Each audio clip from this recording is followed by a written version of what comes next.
2026年4月28日，好多人在用的 VPN 快联在自己的 X 账号上贴出一张公告。我给大家念念啊。很抱歉，宣布一个艰难的决定，我们不得不终止面向中国大陆地区的业务运营。过去20天，技术团队几乎每小时都在尝试与调整。遗憾的是，已确认无法有效解决连接问题。翻译一下就是，兄弟们，对不住啦，墙又长高了。过去20天，我们的技术团队几乎每小时都在尝试与调整，但是扛不住中国那边墙太强了。快联这家公司做了有7年 ，slogan 7年没换过，永远都能上。把永远2个字刻在招牌上的 VPN， 在2026年这个春末认栽了。这段时间倒下的不只是它。那一周，国内能数得上名字的翻墙工具，每过几天少一批。杀鸡的同时也开始静喉。湖北鄂州，一个姓徐的男子在自家沙发上用手机刷了几条 TikTok，3天后被派出所传唤，问完话罚款200块，理由是擅自建立并使用非法定信道进行国际联网。北京，一个大学生登录微软 Teams， 收了一条境外发来的验证码。第2天，民警打电话过来，开口就是反诈系统提示，您下载了境外诈骗软件。等他坐进所里，手机里每一个 App， 银行卡上每一行流水被一张一张拍下来。其实类似的行动过去发生过很多次，但这一次规模似乎不一样。你打开我视频看这个节目，我猜你最关心2个问题：这阵风能不能过去？从这一刻起，国内是不是真的就翻不出去了？今天这一期，狗剩就给你好好讲讲这堵墙，它怎么从一行代码长成一座工程，背后哪些人靠它吃饭，它有多厉害？中国官方是怎么不断把墙建得结实的？人们又是怎么不断想办法翻墙的？讲完，你自己就能判断这场对弈走到了哪一步。2026年这场清网风暴会以什么姿势收场？这期节目是我和一位不愿意透露姓名但非常厉害的大神联合撰写，全程5广字，是你翻墙上网必备小知识，你值得拥有。我们开始。领导，求你个事啊！别追查 VPN 了，行吗？我活了30几年，我从小就看新闻联播、新华社、人民日报，看了20几年，脑子给我看没了，人被我看痴呆了。现在好不容易有了 VPN， 能让我看看新闻大写，王局拍案，你们非说 VPN 违法，它违不违法我能不知道吗？我就是翻个墙，又没给王局他们充会员，谁能忍住不看他们？你就能保证你不翻墙吗？我们就是想看点真新闻，长长脑子，我们有什么错？你喝多了，你说看他们有啥错？我是不是说我是翻墙看片的还好点？1998年，江泽民72岁，中国网民数量从1996年的10几万，2年内冲破100万。这个数字今天看起来微不足道，可在中南海眼里，它就是一颗会自己长大的炸弹。信息开始绕开人民日报和中央电视台，在看不见的网线里自由穿梭。体制内当时几乎没人懂这玩意，不懂就更怕。于是顶层在1998年同时启动了2个工程，一个对内，一个对外。对内的那个叫金盾工程，由时任中央政法委书记罗干牵头推动。金盾要做的事一句话就能讲清，就是给中国警察盖一栋数字版的中央档案大楼，把全国10几亿人的身份证、户籍、出入境记录、车辆登记、犯罪记录、监控录像全部数字化、联网、可查询。1998年立项，2003年投运，预算到2002年就花了8亿美元。对外的那个没有正式代号，咱们都叫它防火长城，英文叫 Great Firewall， 缩写是 GFW。 金盾把国内人口塞进数据库，防火长城把国外信息挡在国门外，一个像内部的中央档案室，一个像国境上的信息海关。前者让警察看得见每一个中国人，后者让中国人看不见外面的世界。一明一暗，1998年一同出发，配合到今天。我们这一期讲的是后者，负责这个墙开发的人叫方斌兴，1960年的黑龙江哈尔滨人，他爹是哈工大老师，他自己也是哈工大计算机博士。1999年他被调进国家计算机网络与信息安全管理中心，第2年升副总工，再过1年升总工兼主任。一个普通工程师在体制内坐上了直升机。那个时期的墙刚立起来，还没长牙，他只会4招。我们把墙比作一个送信的邮差，他的第1招叫封 IP， 你想访问的哪个服务器，墙就记下哪个的地址，所有发往那里的请求通通丢掉，等于这条街所有人都收不到你的信。第2招叫污染 DNS， 你问墙 google.com 在哪儿，墙不告诉你真地址，给你指条公共厕所，等于你问邮差王局家在哪儿，邮差胡乱给你指一条去中南海的路。第3招叫关键词阻断，你访问的网址里如果包含某些字眼，墙立刻切断，这等于邮差读你信封上的字，发现敏感词就把信扔了。第4招叫 TCP 重置，墙看到敏感包，伪造一份对方要分手的信号，再伪造一份你要分手的信号，分别塞回给两边，两边都以为对方甩了自己。上面4招就是第一代墙的全部家当，主要针对的是少数的海外新闻网站。其实那年头真正想翻墙的人不多，做外贸的、留学生、看大人网站的、买美股的，这些人随便买个10块钱1个月的 VPN 就能秒开，有专门那种网络代理页面，很容易就能翻墙。整个上半场墙这边没怎么发力，主要呢还是因为客流不大。90年代末，整个中国上网的人加起来也就几百万，但随着时间推进，中国互联网用户数很快涨到了09年的3亿。2009年7月5日傍晚，乌鲁木齐街头爆发了一场震惊海内外的严重暴力骚乱，近200人丧生。第2天深夜，乌鲁木齐市委书记宣布切断全市互联网。在75事件那会儿，由于国内媒体的集体失声， Twitter 和 Facebook 成了第一手现场信息的集散地。7月7日下午，全中国的 Twitter 被屏蔽。当晚8点，Facebook 在大陆主要节点失联。新疆这一次断网整整10个月，一直持续到2010年5月14日才完全恢复，是中国互联网史上单次断网最长的记录。那年发生的一系列事情，让北京充分知道了社交网络的危险。国内门户可以删稿，论坛可以封号，但 Facebook、Twitter、YouTube 这些海外平台根本不听他们的。既然管不了你们的服务器，那就干脆捂住国内所有人的眼睛和耳朵。所以2009年成了一个让中国网民彻底告别地球村的分水岭。除了7月接连倒下的推特和脸书，早在当年3月，就因为几个涉及西藏的视频，你现在看着的 YouTube 被毫无悬念的一刀切断。紧接着 Blogspot、WordPress 这些承载着早期独立思考者和记录者灵魂的开源博客平台，也通通惨遭连坐，全网封杀。那会儿连国内的自己人都没能幸免。当时国内最火的微信博客饭否，就是后来做美团的王兴创办的那个网站，仅仅因为在75期间没能跟上监管部门实时清缴敏感信息的维稳速度，服务器被直接强行拔罐。就在那一年，咱们长城底层逻辑发生了一次根本性的变异。以前的逻辑是，我发现你有敏感词，我在过滤你，不会大规模封网站。而2009年之后的逻辑变成了，只要你不在我的绝对控制之下，我就将你全面封杀。旧的互联互通的世界被一剑斩断，一个被精心修剪、高墙林立的巨大局域网拔地而起。从那一刻起，墙内和墙外正式劈成了2个互不相通的平行宇宙。00后们一定想不到，90后的张狗剩还有一段在墙内能上 YouTube 的日子。也就是从这一年起，墙这边和墙那边正式开打第1轮拳击赛。民间最先甩出去的那一招叫 Hosts 文件，说穿了就是一本地下通讯录。还记得前面那个邮差吗？你问他王局住哪儿，他面不改色骗你他在中南海。Hosts 文件做的是一句话讲完，就是让你不再问邮差，你的电脑里自己揣着一本小册子，白纸黑字，王局家就住在从此邮差再怎么指鹿为马，都糊弄不到你头上。墙很快发现了这个把戏，开始大面积封杀真实地址。Hosts 文件行不通了，猫鼠游戏被逼着进化到下一步，寄生巨头。下面请出当年被奉为神明的工具 GoAgent， 它的作者是个中国工程师，叫 Fuslu。GoAgent 的逻辑非常聪明，他不去和强硬碰硬，他去薅帝国主义的羊毛。Google 虽然2010年退出了中国市场，但它的云服务器没有被墙彻底封死。聪明的中国网民就在 Google 的云服务器上悄悄建起了无数个私人接头点。当你想看墙外的禁片，你不直接去撞防火墙，你给 Google 发一条指令，嘿，帮我去把那个视频拿过来。在墙的眼里，他只看到一个普通中国网民和合法的 Google 服务器在做正常的商业数据交换。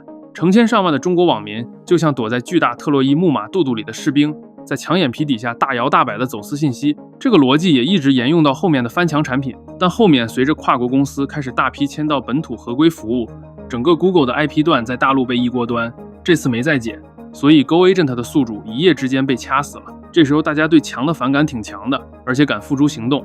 2011年5月19日上午，有人在 Twitter 上发了一条帖子，下午方斌星会出现在武汉大学计算机学院。消息一传开，推友们立刻发起了一场名叫随手扔方校长解救中国互联网的悬赏活动。网友自掏腰包往悬赏池里塞东西，最早是10个 VPN 账号，后来现金红包、香港5星酒店自助餐、设计师服装、免费住宿，甚至有匿名公司老板悬赏，如果你出事，我公司有职位。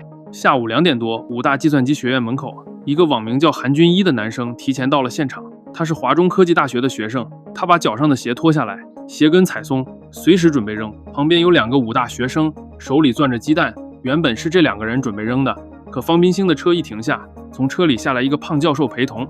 其中一个武大学生抬头一看，哎呦，那个胖教授正是自己的论文导师，毕业证还在他手里捏着呢。这个学生当场怂了，但他脑子转得快，把鸡蛋顺手塞到韩军一手里。韩军一心领神会，他迎着方彬兴走过去，一甩手，鸡蛋砸过去，没中。所有人都转过头看他，趁这一瞬间，他抄起脚边那只鞋，朝方彬兴胸口砸过去。第1只命中，第2只鞋扔出去的时候，已经被方彬兴身边一男一女挡了下来。韩军一没穿鞋，撒丫子就跑。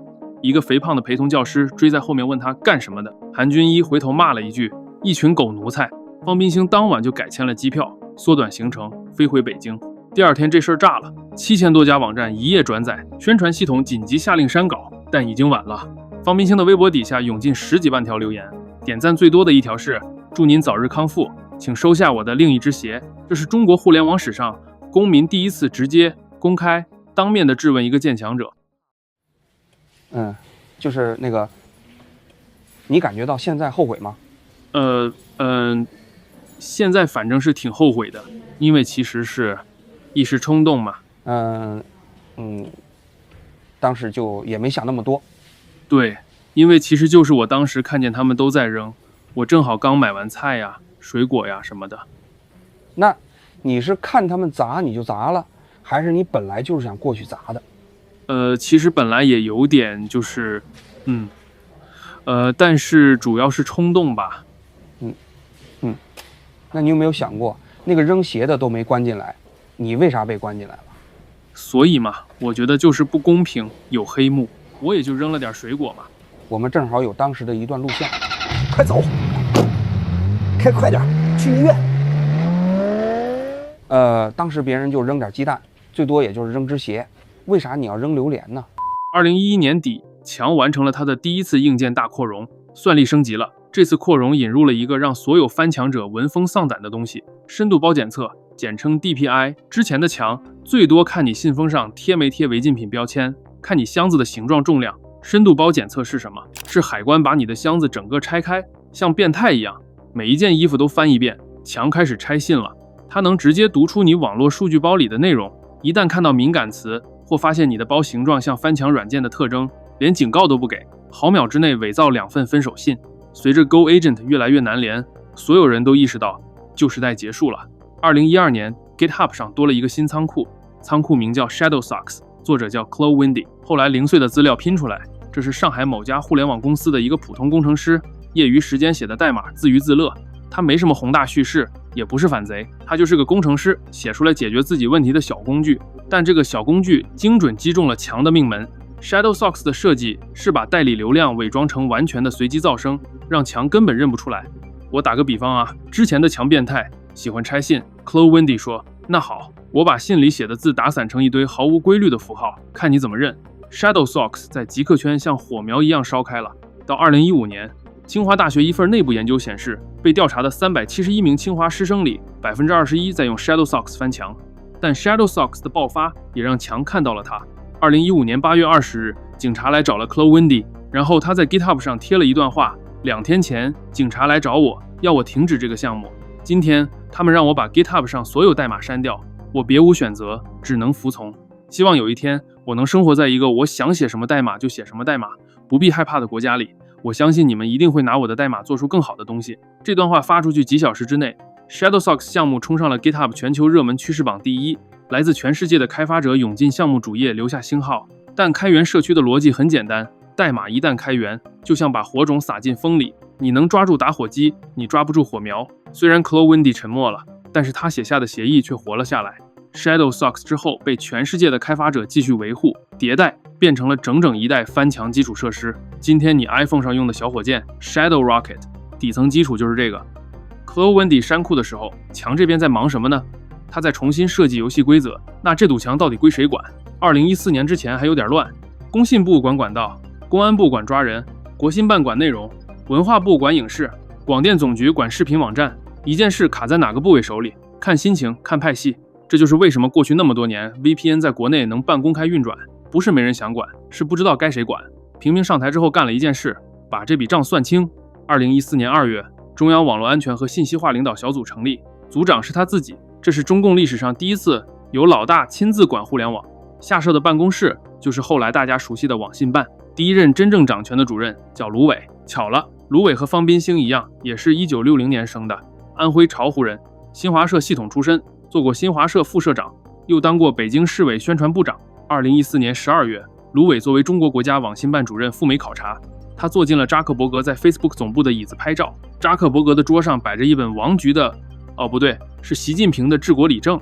扎克伯格告诉卢伟，我也给我的同事买了这本书，让他们了解中国特色社会主义。2015年9月，习近平访美，西雅图微软园区的合影里，习近平、扎克伯格、库克、卢伟并排站着，那是卢伟人生的高光时刻。Time 杂志2015年还把他列进全球100大最具影响力人物。那个乌镇世界互联网大会就是他搞的。2015年12月16日，乌镇第2届世界互联网大会，习近平第一次完整地提出网络主权理论。他说，每个国家有权在自己的疆域内决定网络该长什么样，你美国别拿自由开放的旗号干预别人。理论铺好了，接下来就是法律落地。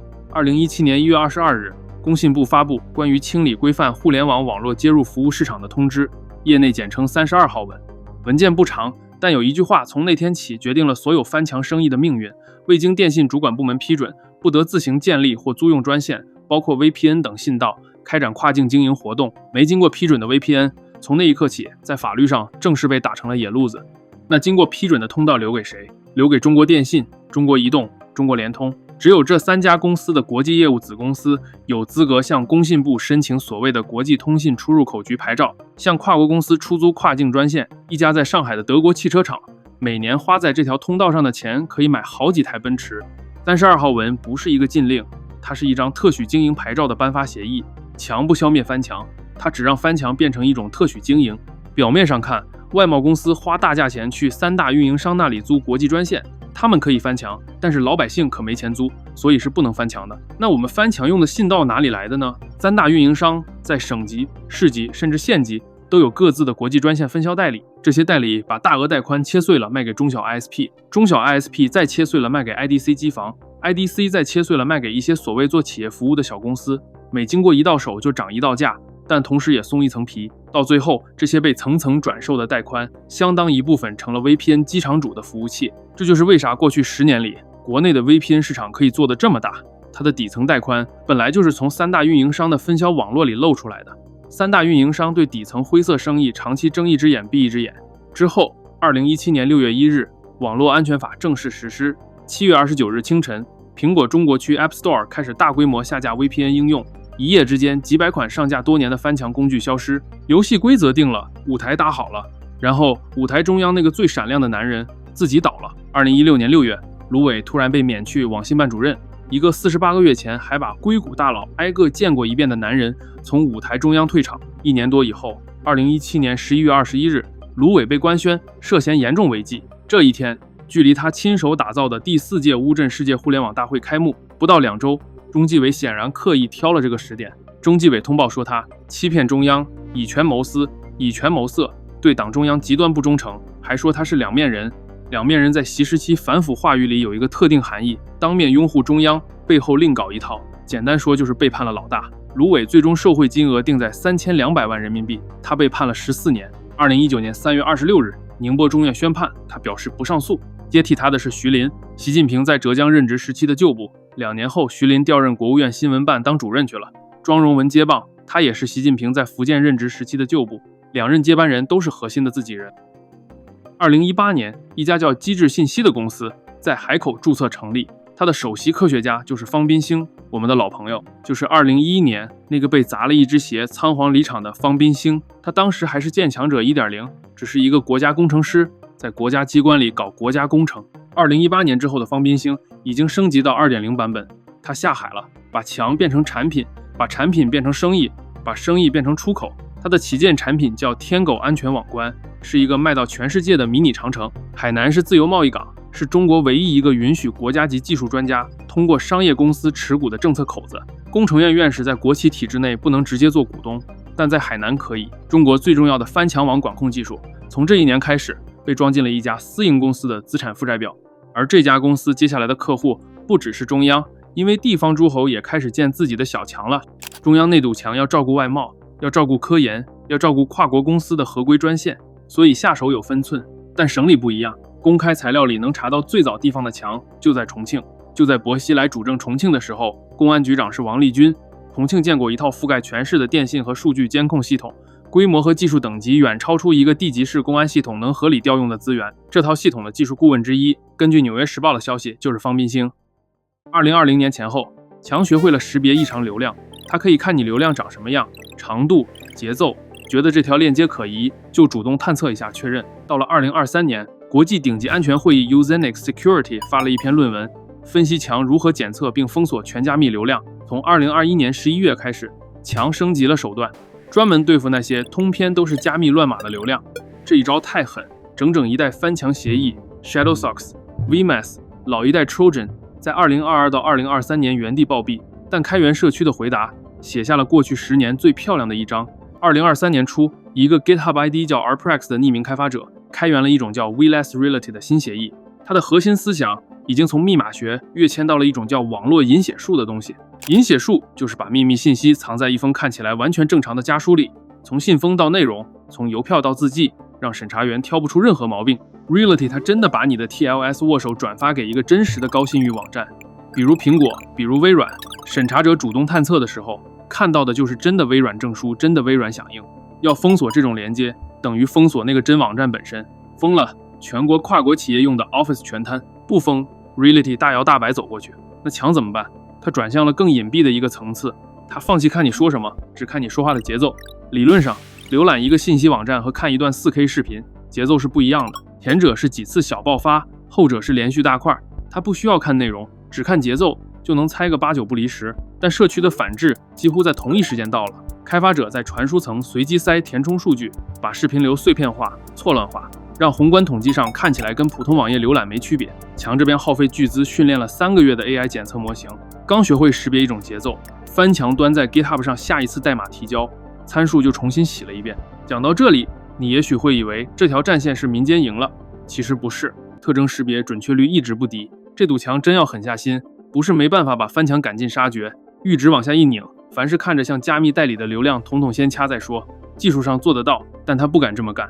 道理很简单，1000亿级的跨境流量 ，AI 哪怕只有1%的看走眼，掉下来的不是几个翻墙用户。墙真要硬封到底，先可血的不是翻墙的人，是搞外贸的，是科研的，是金融的。今天一条 V2 Ray 流量的握手特征，跟微软 Azure 走合规专线传过来的数据长得几乎一模一样。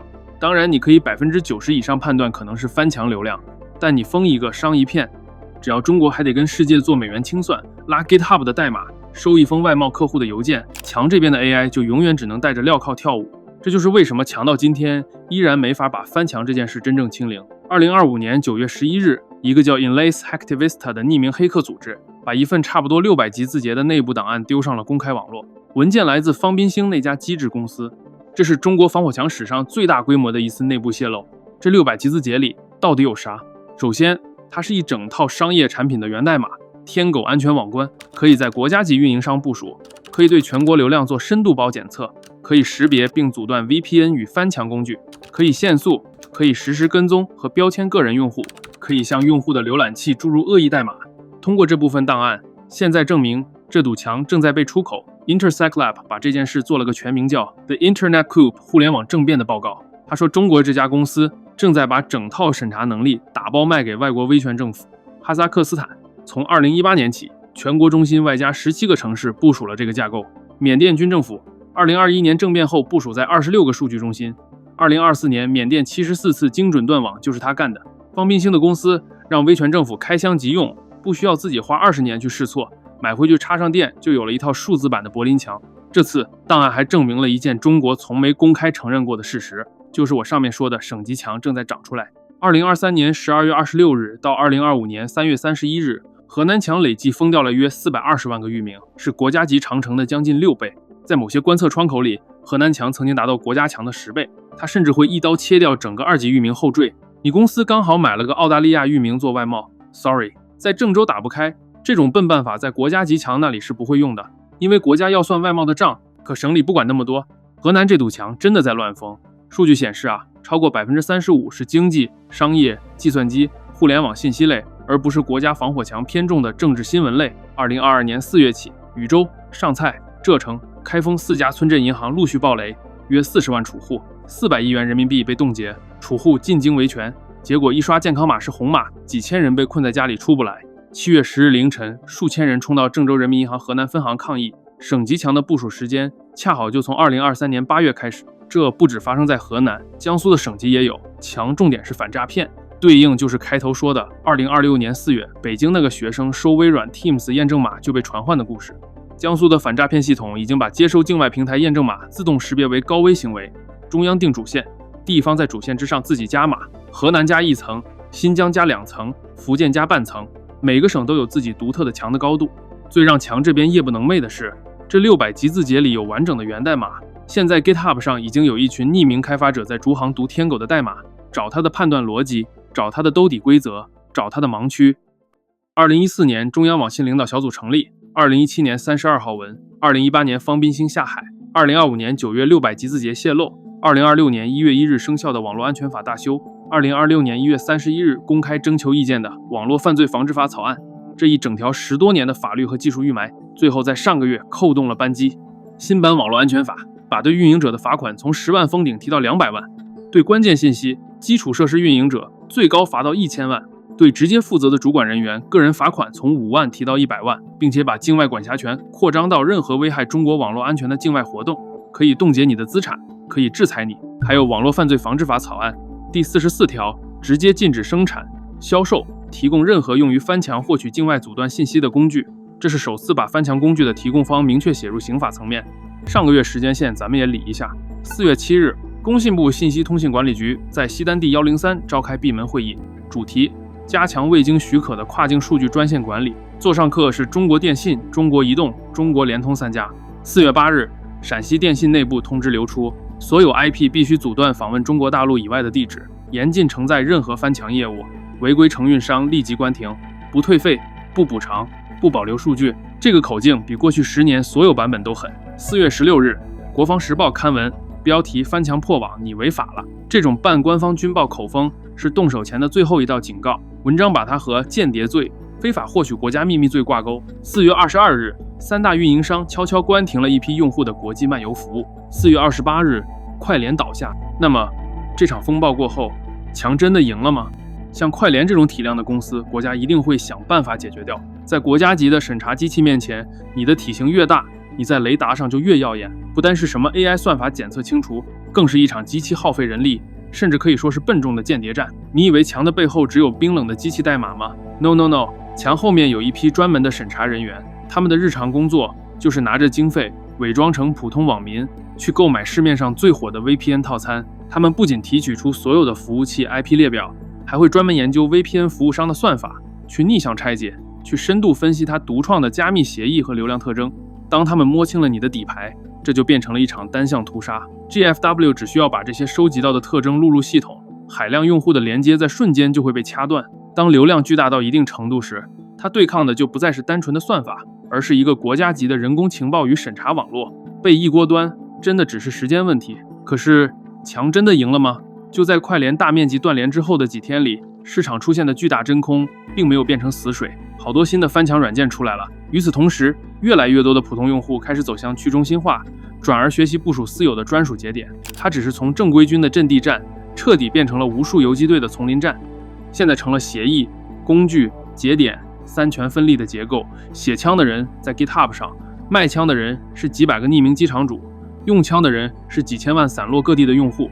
墙拿出最强武器，砍掉了快联这一批最大的卖枪的，但写枪的人还在 GitHub 上每周提交新版本，第二天就有新一批卖枪的，用几美元一台的海外虚拟机重新把弹药扑到用户手里。所以这场清网风暴最终的姿态是杀鸡儆猴，而不是斩草除根。不是他不想斩草除根，是他办不到。他能精确斩首有体量的快联，但他无法对一个分布式的游击网络宣战，所以他选择的策略是杀一只巨鸡，把价格打上去，把恐惧打上去，把门槛打上去，把市场赶回小众。他要让翻墙重新变成一件需要技术能力、需要风险承受才能干成的事，让大多数普通用户在心里盘算一下，算了，不值得。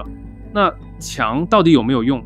它有用，对统治来说当然有用，它改变了信息获取方式的默认。一个14亿人的国家，绝大多数人这辈子打开手机看到的第一条信息、第1000条、第100万条，都来自微博、微信、抖音、今日头条。海外的资讯从一开始就根本不出现在多数人的视野里。它养了一整个产业链，围绕这堵墙有工信部、网信办、公安部、网安系统、各省网安总队，机制这种私营外包公司，每一所高校的舆情监测预算，每一个地方政府的清朗专项资金，每一家互联网公司养着的内容安全观。这是一条至少几十万人的就业线，上千亿规模的产业链。它已经形成了自己的食物链，它塑造了一代人的心理预设。他们的默认设定是，这个世界本来就该是这样，那些外面的东西本来就该有距离，有些事就是不该问。这是墙最深的护城河，也是墙最贵的产品。最近查得特别严，好多都被端了。我这个渠道现在1周才出2个货。别说了，哥，快给我，快给我，我真顶不住了，这几天难受死我了。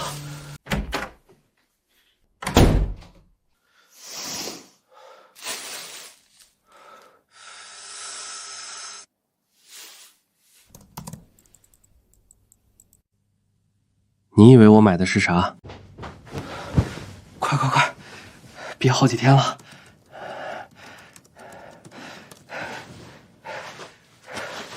终于能看了。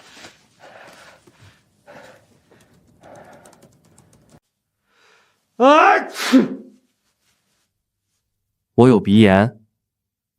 你以为纸是干啥的？翻出来当然是看王局拍案和新闻大写啊，要不然还能看啥？最后，给能看到这个视频的你几条实用建议。你既然能看到这个视频，技术上就已经过了第一关。第一啊，你不要相信免费 VPN， 尤其不要相信广告写的像保健品的免费服务。世界上没有免费的跨境带宽，没有免费的技术维护。免费工具如果还活得特别滋润，通常说明你不是客户，你是原材料，你的个人信息就是它的商业模式。第二，直接拉黑搜索引擎前排那些砸钱打广告的所谓国际大牌 VPN 排行榜。在如今的长城面前，名气越大的老牌子死得越快。看测评别看花里胡哨的软文，只认2样东西：看穿墙稳不稳，就去 GitHub 找技术宅们，用国内3大运营商宽带死磕出来的晚高峰测速实况图，这骡子是马，看晚上8点的网速就知道。还有看他敢不敢亮出底牌，有没有掏钱请国际顶尖团队，比如 Cure53，他是不是做过代码审计，或者拿得出4大会计师事务所盖章的绝不记录用户日志的审计报告。一个服务只会喊永久稳定军工级加密，专为中国优化，那他不是服务商，更像个卖祖传秘方的假药贩子。第三，你最敏感的账号，该开2步验证就开2步验证，该用硬件密钥就用硬件密钥，该跟翻墙工具完全隔离就完全隔离，不要用同一个浏览器，不要用国内手机号，买个 Google Voice 手机号就能解决收验证码的问题。你和我今天能在这条节目里相遇，本身就是个小概率事件。14亿人里，绝大多数人这辈子打开手机，刷到的是那几个 App， 看到的是被政府想让你知道的东西。他们不知道墙，不知道方冰星，不知道 Chloe Wendy， 不知道2025年9月那600集字节。他们活得挺自洽，也不觉得自己缺了什么。这才是这堵墙最厉害的地方。它不只是把信息挡住，它让被挡住这件事本身从大多数人的注意力里消失了。再过20年，墙的2边可能各自长出自己的互联网，越来越听不懂彼此在说什么。而我们这群人，我们活在割裂的接缝处。我们记得2009年那个断了10个月网的夏天，记得2011年方冰星胸口那只飞过来的鞋，记得2015年8月 Chloe Wendy 那段告别，记得2025年9月那572集字节的种子，记得我们因为无法在墙内自由表达，被迫跑到日本给您做的这期节目，记得这些事本身就是一种价值。今天就到这里，我是张狗剩，希望未来的你永远有办法获取自由世界的信息。